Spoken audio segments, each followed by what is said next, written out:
The date was November 7th, 2017. The location, Manchester, England, in the AO Arena. The show was, of course, SmackDown Live. Real quick, which one of you guys still remember this graphic that we had for SmackDown Live back in the day? Man, we've moved so far.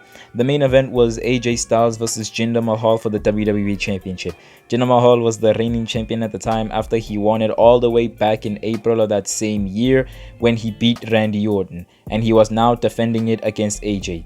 And after a solid match, the WWE now had a new WWE champion, and his name was AJ Styles.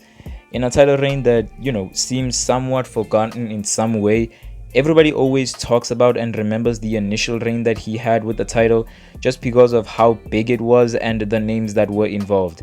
But I think now it's time that we finally go all the way back to 2018 and live AJ Styles' 371 days as WWE Champion. I'm going to start in 2018 since towards the end of 2017, nothing significant or important actually happened for him, except for that one amazing match that he had with Brock Lesnar at Survivor Series. So we'll move to Chen. In January 2018, Styles had a problem, a KO problem. Kevin Owens had been a thorn in the side of him for a good half of 2017 because the two had been feuding for the US title. They had amazing matches on live shows, TV, and even pay-per-views such as SummerSlam. But pretty soon the US title was taken out of the picture and instead replaced with the WWE Championship. KO still wanted that win over AJ, however, but there was also another man involved, and before he became Sami Uso, he was working with Kevin Owens, and the two actually managed to get single victories over the Phenomenal One on live TV. Out of frustration, AJ wanted to beat them both in the same match, so he asked for a handicap match at that year's Royal Rumble event, which was given to him by the general manager at the time, Daniel Bryan. We get to the event, and the story behind it was, could AJ win that match and head into WrestleMania as champion, or could Kevin Owens and Sami Zayn become the first ever co-WWE champions? Again, we get to the event, but AJ smoothly retains the title over the two best friends. But we all know what happens at the Royal Rumble. Pretty soon in the middle of the night, we get to the annual 30-man Royal Rumble match, with everyone competing for the right to quote-unquote main event WrestleMania. Back when winners didn't actually main event WrestleMania. We actually get to the middle of the night and almost an hour-long match, which was a lot of fun. I really enjoyed watching this match. We get to the final four of the match: John Cena, Roman Reigns, Finn Balor, and Shinsuke Nakamura. All 3 out of 4 of those men being former world champions in the past in their own respective ways. Except for Shinsuke, of course. Pretty soon, Cena gets eliminated from the match, and then Balor follows shortly after, until it's just down to Reigns and Nakamura. And I low-key thought that WWE would go with the whole 2015 plan all over again. I mean, Brock Lesnar was Universal Champion at the time, and they were reports that Lesnar and Reigns was set for WrestleMania 34, so you would think that Reigns would at least win this match in order to set it up. But WWE decided to go with what we thought was the smart decision at the time, and they went with the ultra popular and their safest option by choosing Shinsuke Nakamura. And straight away, this guy did not waste any time when he came to announcing. It's as if he pre-calculated the proper way to announce this match while he was in the shower getting ready to touch American soap for the very first time. Because this announcement was legendary, my god. But anyways, he chose Styles for the WWE Championship at Mania 34. And, after hearing this announcement, straight away you are probably excited for this, right? Right? The weeks after the Rumble and leading up to Mania 34, WWE hyped this match to be one of the biggest matches that Mania has ever had. I mean, bro, they were talking about this thing like it finna be Undertaker versus Shawn Michaels Part 3. Except for the WWE Championship this time, and it's 2 different competitors. I'm not sure about you, but there's always this mystique around matches that happened in Japan. It always feels as though Japan had these number 1 good, amazing matches, and WWE seems to also feel the same way because they built this match around the fact that it happened in Japan and it was not gonna happen in WWE. But before we got to Mania 34, we had to take a little detour. We gotta take a little detour and make one final stop at WWE Fastlane. AJ was set to defend the WWE title in a six-pack challenge, with a match consisting of stars like John Cena, Kevin Owens, Sami Zayn, Dolph Ziggler, and even Baron Corbin. And after this match was way more better and way more fun than I remember it being the first time. After an amazing back and forth between all six men, I mean, that's what you're gonna get when you have stars like this in a match. AJ retains the title after pinning Kevin Owens again and continues his march to the grander stage. We get to Mania 34 in New Orleans, the Alamo Dome, in a pretty solid show. I really enjoyed it. And in a night where Seth Rollins became the IC champion, Daniel Bryan made his in-ring return, Ronda Rousey with her in-ring debut, and whatever the hell we had with this main event, sorry Reigns, AJ Styles beats Shinsuke Nakamura in a very solid match. I mean, it was good for what it was, but WWE hyped this match up so much that it ended up being forgettable and rather average. Now, as for the winner, I think that on this night it should have been Shinsuke, but it's fine. The match was fine, and it's so heartbreaking to realize that the most interesting thing that happened during that whole time period was when Shinsuke turned heel on AJ after delivering a low blow. From this point, they would have 3 consecutive pay-per-view matches and many other televised matches, with almost every single one of these matches having a low blow from Shinsuke.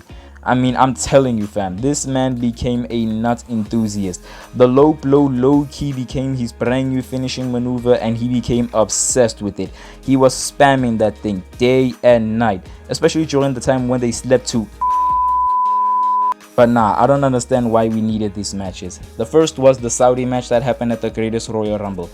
The match ended in a DQ, so what followed was a no DQ match at the Backlash pay-per-view event, which ended in a no contest after both guys hit each other in the nuts. And then we get to the Money in the Bank pay-per-view event. It was a last man standing match, and this match was an amazing match. I was really entertained from top to bottom, and just go rewatch the match and you will be entertained too. And if you aren't, well then that's my bad, but we move. Next up for him was Rusev. He won a gauntlet match on SmackDown Live in order to receive what I believe is still the first and only world title match that he's ever had. Now, here is another man that I believe should have won the title, just because of how hard Rusev Day was back in the day. Everybody remembers this specific time period where every single day was Rusev Day, and I don't know how, I don't know why, but WWE never chose to acknowledge this, and they instead gave the win to AJ, and he continues his march. Now at this point we are getting very close to a 300-day reign as champion, so we go on to the next challenge. Real quick, can we please just acknowledge how Styles and Rollins carried the company on their backs during this time, since Brock Lesnar was not around. But anyways, Styles' next opponent was for SummerSlam. And then we introduced yet another guy who should have won the WWE title at this time just because of how good he was. 2017, 2018, 19 Samoa Joe was the best. And I think this was the best part of AJ Styles' 371 days as champion, the Samoa Joe feud, because it was that good. Samoa Joe was talking about Styles' wife, he was talking about his children, he was talking about his family, he was questioning Styles' ability to be a great husband, a great father, and I wish they had at least ran with the whole home invasion angle before SummerSlam, but either way, it was as personal as it could possibly get. We get to SummerSlam and these two had an amazing match. It was hard-hitting, it was savage, it was brutal, it was everything that it needed to be and even more. The match would unfortunately end in a disqualification win for Samoa Joe after AJ Styles used the steel chair on him after Joe said to Wendy that he'll be the new daddy. What followed after that were 3 more consecutive pay-per-view matches between the two. During this time, Joe was making it as personal as it could possibly get, telling stories about AJ's family, calling Wendy on live TV, and even going with the whole home invasion angle that I mentioned earlier. The Hell in a Cell match that they had wasn't as good as the SummerSlam match, but it was very decent. It ended in a pinfall victory for Styles to retain the title after he tapped out to Samoa Joe's coquina clutch out of the referee's view. So we have to run it back one more time, and that is in Australia at the WWE Super Showdown pay-per-view event. It was a no DQ match where Styles would tap out Samoa Joe after putting him through a table. Their final match took place in Saudi Arabia at Crown Jewel of that same year. In that position, it was meant to be Daniel Bryan, but he was unable to make the event and Samoa Joe took his place. At this point, Styles beat everyone that was placed in front of him, until, ironically enough, he met Daniel Bryan on a live SmackDown, and Bryan stole the title from him after using a low blow. Man, everyone is always using a low blow against Styles. Man, they just can't leave man's balls alone. Styles and Bryan did go on to have an amazing feud, but as the title of this video suggests, it's only about Styles, so I'm not going to talk about that. In conclusion, I don't think that AJ Styles' title reign was great, nor was it bad. It was just there. It was just another thing going on in the company instead of being the main thing.